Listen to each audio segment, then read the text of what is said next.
नमस्कार काका. हा नमस्कार. बोला अर्धे काका बोला. गार्गे महामुनींनी ब्रह्मतत्वाचं किती विस्तृतपणे वर्णन केलेलं आहे याच्यामध्ये. हो अतिशय सुंदर. आणि सूर्य चंद्र यामध्येच नाही तर आपल्या सावलीपर्यंत ते येऊन थांबतात हो हो हो आणि हो. पटवून देतात की याच्यात कसं ब्रह्मतत्व आहे ते. हा हा हा. आणि दुसरं असं की आज कळलं की द्वैताचं सुद्धा किती महत्व आहे. हो कारण हो. की द्वैत आहे म्हणून अद्वैत आहे. बरोबर आहे, कारण अद्वैत शब्द हा द्वैताचा नकार करण्याकरता द्वैतात तोच अद्वैत आहे तो, बरोबर. द्वैताला नाकारण्याचा जो शब्द आहे ना त्यालाच हो, अद्वैत. हो आणि ना. म्हणून संतांनी पण सांगितले की आम्हाला भक्तच म्हणूनच राहू दे. आम्हाला त्याच्यात आनंद आहे खूप. आणि आम्हाला तुझी भक्ती करण्यामध्ये खूप समाधान आहे. बरोबर आहे, अगदी बरोबर आहे. नाही आपण तुकाराम पाहतो. महाराजांनी ते सांगितलं ना. मी तुम्हाला एकाच उदाहरणात सांगतो की दोन्ही गोष्टी कशा आहेत. वारकरी हा. संप्रदायाचे लोक आहेत ना, जेव्हा हो, पंढरपूर तेव्हा हो, जाताना ते विठ्ठल विठ्ठल रामकृष्ण हरी म्हणत जातात. आणि हो, ते म्हणताना ते एकमेकांकडे पाहतात, आनंद होतो. हो ना. इतर सुद्धा लोक जे नृत्य करतात, हो, टाळ वाजवतात, मृदुंग वाजवतात, मृदुंगाच्या हो, तालावर नाचतात. त्यावेळेस ते हो, स्थिर स्थितीमध्ये असतात. आणि हो ते ना.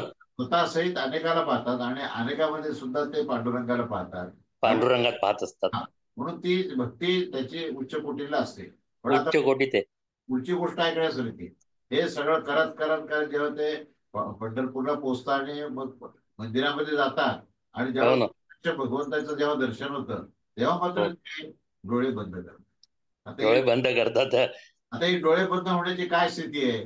आणि आधी जे नृत्य करताना भजन करण्याची काय स्थिती आहे? तर भजन करताना डोळे उघडे आणि त्या ठिकाणी द्वैत भावात मध्ये ते रंगलेले, हो. मी आणि पांडुरंग. पण ज्यावेळेस पांडुरंग. पांडुरंगाचं दर्शन घेतात त्यावेळेस त्यांच्या मुखातून काहीच येत नाही. रामकृष्ण पण येत नाही आणि विठ्ठल विठ्ठलही येत नाही. तर जणू ते एकरूपच होतात. एकरूपच होतात जणू काही ते. त्या एकरूपामध्ये जी भक्ती आहे ना, हो ती ना. ती भक्ती मिळवण्याकरता ते द्वैतातून ते अद्वैतात. सगळं हृदयातून अद्वैतामध्ये जाणं खूप छान. म्हणजे वारकरी संप्रदाय हा आदर्श भक्तीचा संप्रदाय आहे अगदी. हा जश भक्तीचा पण त्यांच्या कळत न कळतपणे हो, भक्ती काय हे जरी ते किती सांगत असले तरी हो, भक्तीचा जो अनुभव आहे तो ज्यावेळेस ते हो. सत होतात तेव्हाच कळतो. पुन्हा त्याच्या अगदी खरं. आणि त्याच्यातून पुन्हा द्वैतात आले आणि गावाकडे गेले ना तर भांडण करतात शेतावर याच्यावर काय. हो, हो, हो. हे जे काय आहे ना, हे दोन ज्या स्थिती आहेत, द्वैत आणि अद्वैत, ही आपल्याला हो ना. समजली पाहिजे. द्वैत काय आहे आणि अद्वैत काय. हो द्वैत ना. काय आहे, तो प्रकृतीचं भान आहे, जगताचं हो भान ना. आहे. हो, आणि आपण ज्या परमेश्वराच्या मूर्तीचं आपण पूजा करतो त्या पूजनामध्ये द्वैत भाव आहे. कारण तिथे हो, मूर्ती आहे, मूर्ती म्हणजे अमूर्त तत्व मूर्त झालेलं आहे. पण हो. त्या पण ते मूर्त जरी झालं तर त्या मूर्तामधलं अमूर्त तत्व जर समजलं नाही हो ना. त्याच्याकडे बघून काही उपयोग नाही. लक्षात आलं ना. म्हणून हो, तुम्ही द्वैताचा म्हटलं तर पुरस्कार करा, नाही हो. ते फळ जे आहे ते अद्वैत आहे म्हणून अद्वैतातच आहे. शेवटी त्याची हा परिणिती अद्वैतच आहे. हा निष्कर्ष तुम्ही करा. हा? हो ना. अतिशय सुंदर सांगितलंय. खूपच छान आहे. हो. नमस्कार, नमस्कार काका. तुला काय चालेल करू. नमस्कार काका. नमस्कार, कशा आहात तुम्ही? हा, छान आहे, छान आहे. खूप आनंद आहे. महाराजांची कृपा. हो, नमस्कार. हो. चालेल. बोला काळे बोला. नमस्कार. आशीर्वाद आहे, स्वामी कृपा आहे. याच्यामध्ये हा. आता ब्रह्मतत्व समजून उपासना करायची म्हणजे काय, ते ते उपासना म्हणजे काय? उपासना म्हणजे एक रूपता. नाही, ते ते ब्रह्मतत्व. उपासना हे बघा लक्षात घ्या, उपासना हा जो शब्द आहे ना, तर उप आणि आसन म्हणजे जवळ बसणे हा त्याचा शब्दाचा अर्थ आहे. तर आता हा जवळ जेव्हा बसतो काय की परत जरा उपासना परत जरा सांगा. हे बघा, उपासना या शब्दाचा अर्थ आहे की उप म्हणजे जवळ आणि आसन हो. म्हणजे जवळ बसणे. हा. उपासना म्हणजे त्या परमेश्वराच्या जवळ बसणे म्हणजे उपासना आहे. ओके. हा, लक्षात. म्हणजे त्याने काय स्तोत्र म्हणावं हे सांगितलेलं नाही. उपासना म्हणजे जवळ बसणे. आणि जवळ येस. नुसतं बसायचं नाही, तर भावयुक्त जवळ बसायचं. येस. भाव अवस्था आली पाहिजे. आणि ती भाव अवस्था परिपूर्ण झाली तर त्याचं शरीर जवळ बसलेलं असेल पण तो मात्र परमात्म्याशी एकरूप होतो. आणि ओके. परमात्म्याशी एकरूप होणं यालाच उपासना म्हणतात. ओके. हीच खरी उपासना आहे. ब्रह्मतत्वाची उपासना ही भिन्न होऊ शकत नाही.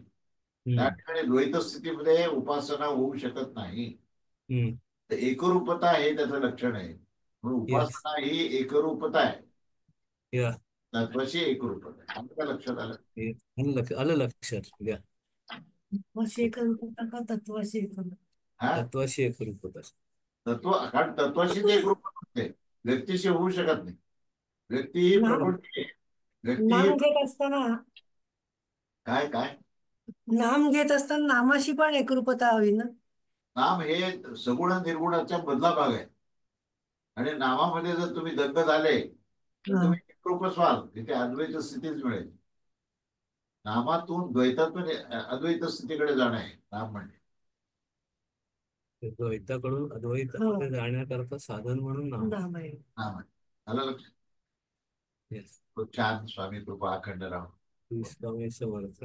स्वामी बोला, बोला. नमस्कार. नमस्कार डॉक्टर साहेब बोला. त्याच्यात छायापुरुष म्हणजे नेमकं काय करतील? काय? असं ऑरा छाया तत्व ना, छाया जी आहे ना, ती म्हणजे छाया काय आहे. नेमकं? मृत्यूचं प्रतीक सांगितलंय छाया म्हणजे. मृत्यूचं प्रतीक आहे. तर मृत्यू जो आहे, तर मृत्यूचं प्रतीक म्हणजे काय, तर त्या ठिकाणी ब्रह्मतत्व कसं असू शकतं भाऊ? ते अंधार आहे आणि अंधकारात ब्रह्मतत्वाला यांनी कसं पाहिलं असेल आणि त्याची उपासना नेमकी कशी केली असेल, असा या ठिकाणी जिज्ञासा निर्माण होऊ शकते. आणि त्या छायेमध्ये त्या अजातशत्रूला काय दिसलं की त्याच्यामुळे त्यांनी त्या छायेला सुद्धा त्याच्यामध्ये मृत्यूचं दर्शन झालं आणि म्हणून मृत्यूचं ज्ञान घेतल्यामुळे मी अमरस्थितीमध्ये आलो असं जे म्हणतात आहे, त्या दोन्हीचाही अर्थ आपल्याला कळणं आवश्यक आहे. तेव्हा छाया जी आहे ना, ती कृष्ण रूपात असते, म्हणजे काळ्या रंगात असते, आहे बरोबर. आणि ती त्या काळ्या छायेमध्ये म्हणजे तिथे ऍब्सेन्स ऑफ एक्झिस्टन्स आहे. आणि मृत्यू हा शब्द जो आहे ना, तो मृत्यू जसा आता आपण म्हणतो की ब्रह्मा विष्णू महेश्वर, हे महेश्वर जे आहेत ते मृत्यूचं प्रतीक आहे असं म्हणतो. तर मृत्यू म्हणजे काय माहितीये का, की अंधकाराला ओळखणं आणि अंधकाराला दूर करणं. अज्ञानाला दूर करणं हा मृत्यू आहे. अज्ञान निर्माण कोण होतं मला सांगा, ज्याची निर्मिती होते त्याचा मृत्यू होतो की नाही? तर निर्माण हे अज्ञान होतं, लक्षात घ्या. नेहमी जी जी निर्मिती आहे ना, त्या सर्व निर्मितीमध्ये त्याचं मूळ कारण अज्ञान आहे. आणि ते अज्ञान नष्ट होणं म्हणजेच मृत्यू आहे. तर तसा मृत्यू जो आहे तो आपला मित्र आहे. या अज्ञानाला नाश करणारा जे तत्व आहे तेच हे शिवशंभू आहे. महादेवाचं प्रतीक जे आहे ते ज्ञानाचं प्रतीक आहे. ते गुरु आहे, आदिनाथ आदिगुरु आहेत. आणि केवलम ज्ञानमूर्ती हा जो शब्द आहे तो त्यांना लागू आहे. तर मग केवलम ज्ञानमूर्ती आणि मृत्यूचा देवता याची साकड कशी घालायची? त्याची साकड अशी आहे की मृत्यू जो आहे किंवा लय जो आहे तो अज्ञानाचा लय आहे. आणि अज्ञान हे प्रतीक आहे अंधकाराचं. अज्ञानालाच अंधकार म्हटलेलं आहे. तर ते अज्ञान हे छायारूपात आहे. आणि त्या छायारूपाला पूर्णपणे ओळखून त्याच्यामध्ये असलेले जे ब्रह्मतत्व आहे हे समजून घेण्याची उपासना जी आहे ती गार्गे मुनी सांगतात. आणि अजातशत्रू नेमकं काय म्हणतात की जे छाया आहे ना, याच्यामध्ये मी मृत्यू ओळखलाय, तेव्हा छायेपासून मी दूर राहणार. म्हणजे काय, मला मृत्यू नको आहे. जसं साधारण माणूस सुद्धा काय करत असतो की डॉक्टरकडे जातो आणि म्हणतो मग डॉक्टर मला औषध द्या आणि मला मृत्यू नको आहे, तेव्हा या छायेपासून मला दूर करा. म्हणजे माणसात काय फरक आहे लक्षात घ्या. जो ब्रह्मवेत्ता आहे, ब्रह्मतत्वाची उपासना करतो, तो छायेकडे कसं पाहतो, आणि जो साधारण बद्ध मनुष्य आहे तो छायेकडे कसा पाहतो, हा भेद सांगितलेला आहे. आलं लक्षात? हो. स्वामी कृपा बोला. श्री स्वामी समर्थ. बोला बोला बोला. श्री स्वामी समर्थ काका, वैशाली बोलते. हा बोला बोला बोला बोला. हा, खूप छान आता मार्गदर्शन सांगितलं. म्हणजे शिवतत्वाचा लय ह्या शब्दाचा अर्थ खूपच छान उमगला आता. हा, खूप छान सांगितलं आपण आता. शिवाचे गुरु काय बाबा, गुरुच्या सांगा आदिनाथ आदिगुरु असा जे शब्द शिवाला वापरला. आणि पुन्हा दुसरे ते म्हटलं की शिव हे लयात मृत्यूचं प्रतीक आहे, लयाचं प्रतीक आहे. उत्पत्ती स्थिती लयामध्ये लय जो आहे तो शिवाचं त्या ठिकाणी हे दिले संबोधन केलेलं आहे. याचा अर्थ आपल्याला कळणं आवश्यक आहे. लय कशाचा आहे? बरोबर आहे, माणूस बरोबर आहे, अज्ञानाचा. अंतिम जो स्थिती त्याला सिद्ध होते अंतिम तो सिद्ध होतो. तो केव्हा सिद्ध होतो? ज्यावेळेस त्याचा अज्ञानाचा लय होतो. आणि ती अंतिम स्थिती आणण्याकरता महादेवाशिवाय दुसरं दैवत नाहीये. बरोबर आहे, बरोबर म्हणजे तुम्हाला विष्णू जो आहे तो बरोबर सांभाळतो, संसार सांभाळतो, तुम्हाला काय हवं नको पाहतो, हे सगळं आहे. पण महादेव जो ध्यानस्थ बसलेला आहे, पण त्या ध्यानस्थ बसलेल्या अवस्थेत सुद्धा तो काय करतो की तुमचं अज्ञान दूर करतो. नुसत्या त्याच्या दृष्टीने तो अज्ञान दूर होतं. तो सांगत नाही काहीच. हे तुम्ही जर बरोबर. दक्षिणमूर्ती स्तोत्र जर पाहिलं ना, हो त्यामध्ये हो, दक्षिणामूर्ती. तर त्याच्यामध्ये काय विवेचन आहे की ते जे 4 ब्राह्मण आलेले असतात ना, त्यांना तो फक्त दृष्टीने ज्ञान देतो. म्हणजे त्याच्या दृष्टीमध्ये ज्ञान आहे. बरोबर आहे. ज्ञान देणं म्हणजे नेमकं काय? तर तुमचा अज्ञानाचा लय करणे. ही लयाची देवता आहे अशी. कळालं? हो, आणि आणि आम्ही भाग्यवान, आम्हाला आपल्यासारखे गुरु लाभले. खूप छान. काल काका प्रवास करत होते ना, तर हा. प्रवासाच्या दरम्यान म्हणजे मुंबईला आमच्या सासऱ्यांचं वर्षश्राद्ध होतं. बर बर. तर प्रवासाच्या दरम्यान खूप छान अनुभूती आली. म्हणजे डोळे मिटल्यानंतर स्वामींची जी आता आपली ध्यानाची स्थिती असते संचाराची, तीच वा. येत होती आणि माझ्याकडनं सेवा स्वीकारून घेत होती. खूप छान वाटलं. आणि त्याच्यामध्ये मी तुमचे पायाला स्पर्श करून पाय दाबून देत होते. आणि ती बर. जी जखम झाली आहे ना, ती अक्षरशः काका म्हणजे त्याला स्पर्श करून ते एकदम सुंदर झालंय, ते बरं झालंय असं दिसत होतं मला. ते खूप छान वाटलं मला ते काल. एकरूपता गुरुतत्वाशी. इथे म्हणजे खूप छान. हा, गुरुपासून म्हणजे गुरुतत्व. पूर्ण प्रवासाच्या दरम्यान डोळे मिटले की बस फक्त तेच स्वामींचं रूप दिसत होतं. खूप छान वाटलं मला काल ते. बाकी काय म्हणतात आपले खोले साहेब, काय म्हणतात? बरं सगळं आहे? हो. खूप आशीर्वाद आहे. छान. छान. तुला ठीक भूषण आहे. भूषण साहेब बरोबर. नमस्कार नमस्कार. काका. बोला. बऱ्याच दिवसांनी पुन्हा एकदा या सेशनमध्ये सम्मिलित झालेलो आहे.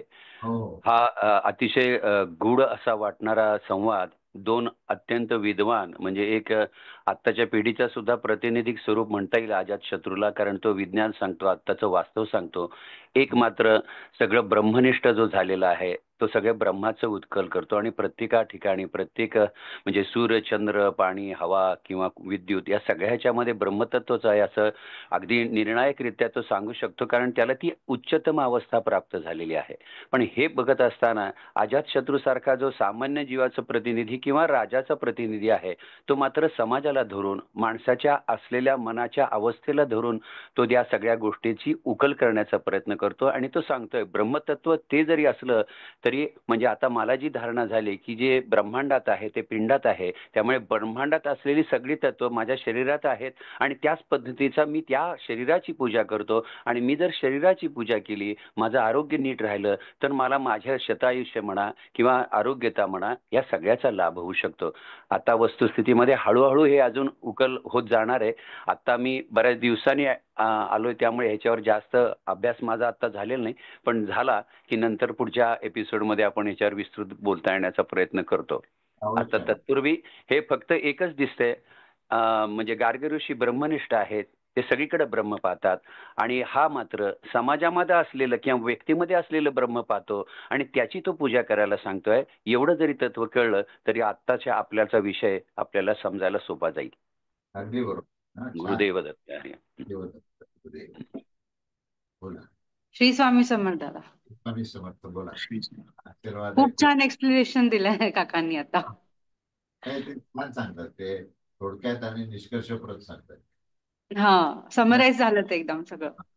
म्हणजे आपण जे पाहतो ते दृश्य असतं, पण त्या हम्म. प्रत्येक दृश्याच्या आधार तत्व जे आहे त्याचे कुठल्या त्यातून ते निर्माण झाले दृश्य, ते एका अदृश्य तत्वातून ते निर्माण होतं. जसं झाड वृक्ष असतं, तर वृक्षाच्या आधाराला बी असतं आणि ते बी आपल्याला दिसत नाही, ते अव्यक्त असतं. पण ते अव्यक्त जरी असलं तरी त्याच्यामुळे सगळं चैतन्य झाडामध्ये असतं आणि ते बीज स्वतःला मुळामध्ये रूपांतरित करतं. आणि त्याचा आविष्कार जो आहे तो तुमच्या फांद्या, पानं, फुलं आणि फळं ह्याच्यामध्ये आपण पाहतो. तेव्हा विविधतेमध्ये एकच तत्व सर्वत्र आहे, एकच ब्रह्मतत्व सर्वत्र आहे. त्यामुळे आपण जे जे सूर्य, चंद्र वगैरे असे काही तत्व पाहिले तरी त्याचं दिसणारं म्हणजे जरा भासमान अस्तित्व काय आहे त्याच्यावर आपण भेद निर्माण करतो. पण दिसणारा अस्तित्वापेक्षा असणारं अस्तित्व काय आहे इकडे जर लक्ष दिलं तर ब्रह्मतत्व दुसरं काही मिळणार नाही. म्हणून एकच ब्रह्मतत्व सर्वत्र आहे ही एकदा तुमची धारणा झाली तर तुम्ही जगातला तुमचा अनुभव सुद्धा हा उत्तम व्हायला लागेल. तुम्हाला अपपर भाव नष्ट होईल. तुमचा जो भेदाचा भाव आहे त्याच्यामुळे सगळी समस्या आहे. पण तुम्ही जर अपपर भाव नष्ट झाला आणि तुमचं कर्तव्य करत करत सर्वत्र एक तो परमात्मा आहे अशी भूमिका घेतली ना, तर तुम्हाला कोणीच जगामध्ये दुःख देऊ शकत नाही. किंवा दिलेलं दुःख तुम्हाला स्पर्श करू शकत नाही. हे लक्षात घ्या. हा हम्म. खूप छान. निर्वाह श्री स्वामी समर्थ. जी स्वामी. बोला. हा साष्टांग परमेश्वराच्या चरणी दंडवत. खूप आशीर्वाद आहे, खूप आशीर्वाद आहे. बोला. आता तुमच्याच कृपेने आम्ही जे जे दृश्य पाहू ना त्यात आम्हाला ब्रह्मतत्वाचंच दर्शन, स्वामींचंच दर्शन बस घडावं, बस हीच अपेक्षा आहे आता. ही त्याआधी विनंती आहे. म्हणून जे दिसतं आणि काय असतं ह्या दोनच फक्त आपण प्रश्न विचारायचे. दिसतं ते हो. दृश्य आहे आणि असतं ते स्वामी आहेत. बस हे जर आपल्याला लक्षात आलं तर आपल्याला काही सुख दुःख वाटायचं कारणच नाही. कुठेच द्वंद्व नाही, द्वैत नाही, फक्त शेष आनंदच आनंद आहे. तर तो आनंद नेहमी आपल्यापाशी राहायला पाहिजे आणि त्या ब्रह्मतत्वाला परब्रह्म स्वामीमध्ये आपण पाहत आलो. हो. श्री छान. स्वामी. श्री स्वामी. बोला. नमस्कार. हा वेदात बोल. हा, आताच थोडक्यात तुम्ही ताईंना उत्तर दिलं. आनंद कसा टिकवून ठेवता येईल ते हो असं दोन याच्यात इतकं सोपं सांगितलं की हो खूप बरं वाटलं. ते शोधायचं कुठे कुठे, तर त्यापेक्षा आनंद टिकवून ठेवणं जास्त हो, महत्वाचं आहे. शोधणाराच आनंद स्वरूपात आहे. हो हो. तो पण शोधणारा तो टिकत तो टिकत बाहेर नाही. बाहेर शोधत असतो वस्तूमध्ये, घटनेमध्ये. पण बरोबर. येत्या लक्षात येतं की जो शोधणार आहे ना त्याचं स्वरूपच आनंद आहे. पुष्कळदा बरोबर. असतो ना आपण एखादी वस्तू घरामध्ये हरवली म्हणून पाहतो पाहतो पाहतो आणि ते कुठेतरी आपल्या जवळच निघते असे काय. आणि म्हणतो अरे मी इतक्या जवळ ठेवला. काही वेळेला माणसं जे आहेत ना चष्मा शोधतात पण त्या डोळ्यावर चष्मा असतो. तेव्हा तिसरा सांगतो त्याला अरे तुम्ही काय शोधताय ते म्हणे मी चष्मा शोधतोय. मग तुमच्या डोळ्यावर काय. अरे म्हणे इथेच आहे म्हणे असं. अशी ही स्थिती माणसाची झालेली आहे की तो स्वतः आनंद स्वरूप असताना सुद्धा तो त्या पदार्थामध्ये वस्तूमध्ये आनंद शोधत असतो. तर हे त्याला कळालं एकदा की मग तो अशी अनावश्यक शोधाशोध करणार नाही आणि आपल्या स्वरूपामध्ये तो आनंदी राहील. हा ठीक. छान छान छान. श्री चालेल. स्वामी समर्थ. नमस्कार काका. हो आशीर्वाद.